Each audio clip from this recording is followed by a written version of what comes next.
Assalamualaikum warahmatullahi wabarakatuh, Bu Dea. Waalaikumsalam warahmatullahi wabarakatuh. Selamat siang, Bu. Selamat siang. Apa kabarnya, Bu Dea? Alhamdulillah baik, Ibu. Sehat. Ibu bagaimana kabarnya? Alhamdulillah baik juga. Kemarin Ibu ada chat saya, terus Ibu bilang katanya Ibu mau sedikit sharing karena ada sesuatu kata Ibu kan? Iya, Bu. Kalau boleh tahu apa itu, Bu? Baik, Bu. Sebelumnya saya ingin mengucapkan terima kasih karena Ibu sudah bersedia untuk meluangkan waktu pada siang hari ini. Kemarin saya izin chat Ibu karena ada satu dua hal yang ingin saya komunikasikan terkait beberapa murid kita di sekolah. Jadi ada semacam saya ingin menyampaikan sedikit curhat lah, Bu, terkait dengan murid kita di sekolah, kemudian bagaimana murid-murid itu dalam pembelajaran saya di kelas. Kalau boleh tahu itu permasalahannya tentang apa ya, Bu? Jadi begini, Bu, karena tahun ini saya dipercaya untuk mengampu mata pelajaran di kelas 11, tidak seperti tahun sebelumnya. Jadi saya kan bertemu dengan murid-murid yang baru tahun ini. Nah, karena pembelajaran kita sudah berlangsung kurang lebih selama hampir 3 bulan, saya menemukan beberapa kendala. Salah satunya adalah ada 3 orang siswa di kelas saya yang boleh dikatakan sering kali datang terlambat karena pada mata pelajaran bahasa Inggris saya ini ada di jam pertama, Bu, gitu. Tadi baik, Ibu tadi bilang kalau ada 3 murid Ibu yang sering terlambat di jam pelajaran Ibu kan? Iya. Apakah Ibu pernah menelusuri mengapa mereka itu sering terlambat di jam pertama jam pelajaran Ibu, Bu? Baik, Bu. Jadi saya pernah karena sudah beberapa kali murid-murid ini terlambat di jam saya, jadi terlambatnya itu tidak hanya 10-15 menit, tidak, Bu, bahkan biasanya sampai 1 jam pelajaran. Nah, 3 orang ini mereka menyatakan bahwa mereka ini berangkat sekolah bersama-sama. Jadi murid A menjemput murid B ini nanti dengan murid A menjemput lagi murid C. Nah, ketika saya konfirmasi kenapa bisa terlambat, mereka memiliki beberapa alasan tersendiri terkait mereka terlambat. Awalnya yang membuat saya agak merasa mohon maaf, agak sedikit tidak dihargai lah, Bu. Karena mereka kalau terlambat ini kompak selalu bertiga dan anak-anaknya mereka saja yang terlambat begitu pada jam saya. Dan kemudian ketika saya juga bertanya kepada guru mata pelajaran lain, kalau di jam pertama mereka juga sering terlambat, tapi memang yang fatalnya itu di pembelajaran saya begitu. Jadi saya merasa agak berkecil hati karena apakah mungkin anak-anak ini tidak suka dengan pembelajaran saya? Apakah mungkin anak-anak ini tidak suka dengan gaya mengajar saya? Atau mereka memang sebenarnya tidak tertarik sama sekali untuk mengikuti proses pembelajaran? Pertanyaan-pertanyaan itu muncul, Bu. Jadi jujur saya merasa agak down sebenarnya. Gitu. Ya. Lalu kemudian setelah Ibu mengamati setelah Ibu menelusuri penyebab ini, dari pengamatan Ibu Dea, kenapa mereka sering terlambat, Bu? Untuk murid A sendiri, saya sudah pernah memanggil, Bu, 3 murid ini secara terpisah. Jadi murid pertama saya panggil, kenapa terlambat? Yang pertama, anak murid A ini tidak tinggal dengan orang tuanya. Yang bersangkutan ini hidup ngekos, jadi dia tidak ada yang membangunkan katanya, dan malam-malam itu main game. Tidurnya biasanya sudah jam 3, sudah jam 4 sore. Murid B juga kurang lebih sama, karena orang tuanya berangkatnya pagi sekali. Jadi jadi murid B ini juga sama dengan murid A, tidak ada yang membangunkan katanya. Padahal kalau kita pikir sudah kelas 11, sudah mampu bertanggung jawab atas dirinya sendiri. Nah, kalau murid C ini beda lagi, Bu, kasusnya dengan murid A dan murid B. Murid ini menyatakan bahwa kan saya menunggu murid A dan murid B jemput saya, Bu, baru saya bisa berangkat sekolah. Katanya seperti itu. Iya. Oh, jadi dari penyebab itu kira-kira Bu, kondisi ideal apa yang Ibu harapkan dari ketiga anak itu Bu? Terkait dengan kondisi ideal yang saya harapkan tentunya adalah saya mengharapkan anak-anak ini dapat mengikuti pembelajaran dengan baik, dengan maksimal selayaknya murid-murid lain di kelas. Saya mengharapkan murid-murid ini mampu berpartisipasi aktif, mampu berkontribusi dalam proses pembelajaran selayaknya apa yang menjadi hak dan kewajiban mereka sebagai peserta didik begitu Bu.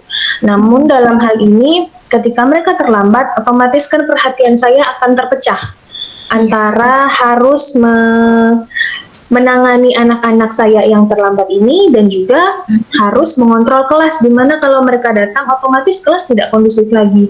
Anak-anak pasti akan melapor, kemudian Bu, si A, B, C terlambat, kami terlambat 5 menit saja, nanti akan dapat konsekuensi dari guru piket dan lain-lain. Mereka hanya disuruh menyapu koridor, kemudian diperbolehkan masuk dan lain-lain. Itu kan sudah salah satu bentuk kelas yang tidak kondusif begitu ya Bu. Berarti kondisi ideal yang Ibu harapkan nih ketiga anak itu ketika anak yang terlambat tadi itu kan harus mengikuti pembelajaran dengan baik ya. Berarti bagaimana cara Dea itu memotivasi anak tersebut ya kan? Nah, kalau begitu bagaimana atau apa yang Ibu Dea bisa lakukan untuk memotivasi anak itu agar anak itu tidak terlambat lagi Bu? Seperti yang sudah saya sampaikan tadi, saya sudah mencoba untuk mengkomunikasikan, memanggil ketiga anak ini secara terpisah begitu. Saya tanyakan alasannya, saya tanyakan secara pribadi bahkan bahwa apakah mereka tidak suka dengan pelajarannya atau tidak suka dengan saya sebagai gurunya, atau memang tidak suka dengan proses pembelajaran di kelas. Nah, tiga anak ini tentunya punya pendapat yang berbeda menurut mereka, tapi saya bisa menarik garis besarnya bahwa ya mereka memang kurang kurang disiplin atas diri sendiri. Jadi sudah terbiasa main game sampai dini hari, kemudian harus bangun lagi di pagi hari untuk pergi ke sekolah. Nah, kurang ada rasa tanggung jawab dan disiplin kalau apabila pagi-pagi itu mereka harus sudah berangkat ke sekolah. Kemudian saya tanyakan lagi, benar tidak ada masalah dengan pembelajaran Ibu, masih bisa belajar bahasa Inggris? Bisa Bu, kami tidak ada masalah, hanya memang kurang disiplin tadi. Jadi saya coba arahkan anak-anak ini, coba abang-abang ini tidurnya jauh lebih awal, dicoba. Mungkin memang berproses, tapi paling tidak kita coba dulu. Coba nanti besok pagi bangunnya lebih awal, bangunnya bisa lebih bangunnya lebih siap lagi untuk mengikuti pembelajaran dari jam pertama sampai jam terakhir. Demikian Ibu. Setelah Ibu melakukan pemanggilan dan bertanya ke anak itu, apakah anak itu melakukan suatu perubahan Bu? Waktu itu kurang lebih kalau perubahan yang signifikan ini saya belum melihat terlalu ada perubahan yang signifikan begitu ya Bu ya. Maksudnya tapi paling tidak dari semangat belajarnya cenderung meningkat lah begitu. Walaupun terlambatnya tidak lagi hampir 1 jam pelajaran, tapi keterlambat itu masih tetap ada. Dan itu juga berlangsung di mata pelajaran yang lain. Tapi memang kenapa saya akhirnya membahas ini, karena memang kalau di jam saya itu biasanya terlambat 1 jam pertama. Nah, sedangkan pembelajaran kan di kelas itu 3 jam untuk bahasa Inggris kan, dan mereka hanya mengikuti 2 jam terakhirnya saja begitu. Jadi ya sudah ada sudah ada bagian pembelajaran yang mereka tinggalkan begitu.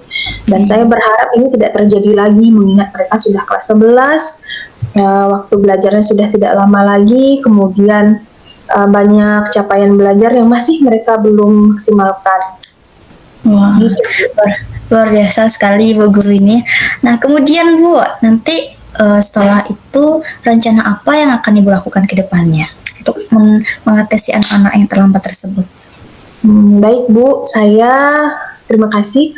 Saya sudah berusaha berkomunikasi baik dengan guru bimbingan konseling, dengan wakil kepala sekolah bidang kesiswaan, kemudian juga sudah berkoordinasi langsung dengan kepala sekolah bahwa saya minta izin untuk bisa merangkul anak-anak ini, begitu kan, merangkul dalam artian saya fokuskan untuk di kelas pembelajaran bahasa Inggris yang pertama saya bisa memberikan perhatian khusus untuk mereka bertiga karena kan dua diantaranya kalau boleh dikatakan kurang mendapat perhatian gitu. Jadi mereka punya alasan pribadi kenapa akhirnya datang terlambat, dan memang saya sebagai orang tua di sekolah, saya merasa saya perlu untuk ambil andil untuk bisa merangkul anak-anak ini. Semoga kedepannya nanti mereka tidak lagi datang terlambat, baik di jam pelajaran di mata pelajaran apapun gitu. Baik, luar biasa sekali Bu. Ibu udah bersedia merangkul anak-anak tersebut. Nah, kira-kira Bu, selain dari kepala sekolah, guru BK, ada lagi enggak Bu pihak-pihak yang Ibu kaitkan untuk melaksanakan rencana yang Ibu sebutkan tadi? Baik Bu, saya juga sudah mengkomunikasikan ini terutama pertama kali itu dengan wali kelas. Jadi wali kelas ini juga mendapatkan keluhan yang kurang lebih serupa, walaupun tadi sekali lagi di mata pelajaran saya yang memang cukup fatal begitu kan keterlambatannya sampai 1 jam pelajaran, dan wali kelas juga sudah ketika hal ini berlangsung selama 2 kali keterlambatan, langsung dipanggil orang tuanya, dan orang tua murid juga sudah orang tua murid juga sudah dengan dengan sangat kooperatif datang ke sekolah, menyampaikan alasannya, menyampaikan kenapa anak-anaknya harus bersikap seperti ini begitu. Jadi sudah ada koordinasi dan komunikasi yang baik di sekolah terkait anak-anak ini, tapi memang perlu proses Ibu. Ya, luar biasa sekali. Nah, kira-kira ini Bu Dea, seberapa lama lah Bu Dea nanti akan melaksanakan rencana Ibu ini? Kapan kira-kira? Baik Bu, jadi karena prosesnya ini cukup panjang ya Bu, tadi dari awal semester ini sudah terjadi, sudah ada rekam jejaknya kalau boleh kita katakan dari semester dari pembelajaran tahun sebelumnya. Saya merasa bahwa kita perlu proses yang panjang terkait dengan perubahan sikap anak, terkait dengan penanaman budi pekerti mereka, bahwa datang ke sekolah tepat waktu itu sudah menjadi kesepakatan kelas, sudah harus mereka tanamkan disiplin dalam diri. Jadi saya mengatakan bahwa anak-anak, waktu pemanggilan pertama itu saya bilang, anak-anak Ibu pantau dulu ya, Ibu izin pantau selama 2 minggu, semoga ada perubahan walaupun tidak terlalu signifikan. Tapi saya berharap setelah saya sesi curhat dengan Ibu ini, saya mendapatkan beberapa pencerahan lah begitu Bu, bahwa memang sejatinya anak-anak ini memang sangat perlu dukungan dan motivasi dari kita sebagai orang tua di sekolah. Demikian Bu. Betul Bu, apa yang Bu sampaikan itu luar biasa sekali. Nah, kira-kira Ibu, komitmen apa yang akan Ibu lakukan agar rencana yang Ibu susun tadi itu terlaksana dengan baik Bu? Baik Bu, jadi terkait dengan masalah keterlambatan, dengan komitmen atas diri saya sebagai orang tua di sekolah, saya meyakini bahwa menjadi teladan itu adalah yang utama bagi anak-anak. Alasan lagi kenapa juga ada beberapa anak-anak terlambat, kan lingkungan sekolah ini tidak berpagar Bu. Jadi kami tidak punya pagar sekolah, otomatis kan anak-anak bebas keluar masuk kalau tidak terpantau. Satpam, pihak guru dan lain-lain juga, dan TNI kan tidak mungkin selalu memonitor anak-anak selama pembelajaran begitu. Jadi saya ingin dan berusaha untuk selalu menjadi teladan. Jadi tidak ada lagi bahasa bagaimana muridnya tidak terlambat, gurunya saja terlambat. Jadi saya berusaha untuk selalu datang tepat waktu, memberikan contoh yang baik untuk anak-anak, bahwa sejatinya apa yang mereka lakukan itu adalah cerminan atas diri mereka sendiri. Demikian Ibu. Oke, sangat baik Ibu. Berarti dari apa yang Ibu sharingkan itu permasalahannya sudah bisa kita pecahkan sama-sama ya Bu ya. Itu pun atas dari solusi yang Ibu sampaikan. Nah, kira-kira Bu, bagaimana perasaan Bu Dea setelah sharing dengan saya mengenai permasalahan yang dialami murid Ibu ini? Alhamdulillah Bu, saya merasa lega karena memang ternyata permasalahan seperti ini walau mungkin kita lihat ini adalah masalah yang kecil tapi memang kita memang perlu teman untuk berbagi. Akhirnya kan dengan begini saya menemukan oh ternyata sudah ada solusinya, ternyata ada langkah yang bisa saya lakukan walaupun tidak secara instan bisa langsung ada perubahan tapi saya yakin nanti anak-anak itu pasti berubah. Begitu Bu. Ya, Terima benar kasih sekali. banyak Bu. Ya, sama-sama Bu Dea. Nah, jadi ini perbincangan kita pun udah hampir selesai. Saya senang sekali karena telah menjadi bagian dalam mendengar cerita Ibu. Semoga kita selalu berbagi cerita, kita sama-sama sharing. Nah, saya mengucapkan terima kasih juga karena Ibu sudah mau berbagi dengan saya. Oke, baik. Baik Bu, terima kasih banyak Bu. Mungkin kita bisa dapat sharing-sharing lagi di lain waktu ya Bu Dea ya. Boleh Bu, boleh dengan senang hati. Saya ucapkan terima kasih banyak. Ibu sudah berkenan meluangkan waktunya untuk sesi sharing kali ini. Terima kasih banyak Bu. Sama-sama.